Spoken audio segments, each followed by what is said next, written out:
J'espère que tu as bien profité du lundi de Pentecôte, car il va falloir attendre le 15 août pour le prochain jour férié.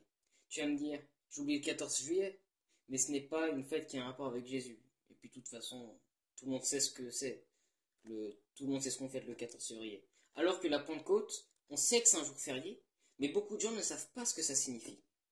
Réellement, et ni pourquoi ça tombe toujours un lundi. Mais bouge pas, je vais t'expliquer. Dans l'Ancien Testament, la Pentecôte fait référence à la fête des semaines, vu qu'elle se déroule 7 semaines après Pâques, soit 50 jours après Pâques. Et Pentecôte est un mot grec qui signifie le 50e jour.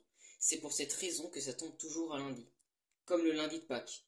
C'est pour ça que l'on trouve le mot Pentecôte dans le Nouveau Testament, parce que c'est un mot grec et que le Nouveau Testament a été écrit en grec, contrairement à l'Ancien Testament qui, lui, a été écrit en hébreu.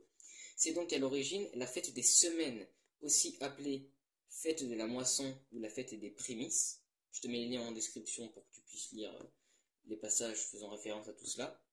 Mais la Pentecôte a tout d'abord été une fête essentiellement agricole, fête d'action de grâce, célébrée quand tout l'orge et tout le froment avaient été coupés et mis en gerbe. Alors, peut-être que tu te dis, mais quel est le rapport entre la fête des moissons et la Pentecôte dans le Nouveau Testament? Et pourtant, si on y réfléchit bien, qu'est-ce qui s'est passé le jour de la Pentecôte? Dans Actes chapitre 2, il nous est décrit que des langues de feu sont descendues sur tous ceux qui étaient dans la chambre haute. Et ils se sont mis à parler d'autres langues. Certains se sont moqués d'eux, d'autres pensaient qu'ils étaient ivres, d'autres se sont étonnés de les voir parler des merveilles de Dieu dans leur langue maternelle. Puis Pierre a fait un discours. Et 3000 personnes environ ont accepté le salut en Jésus. Et c'est là que tout prend son sens. Dans l'Ancien Testament, la Pentecôte aussi appelée fête de la moisson, célébrait la fin de la récolte. Dans le Nouveau Testament, la Pentecôte célèbre le début d'une nouvelle récolte, bien plus importante, bien plus grande, avec une répercussion éternelle.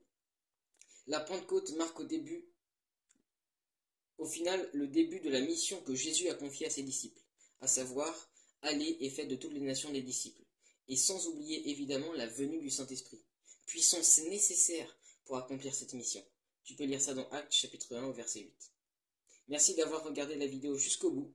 Si tu as des questions, n'hésite pas à les laisser en commentaire. Partage à un proche pour lui annoncer la nouvelle. Et si tu as le temps, abonne-toi à ma chaîne.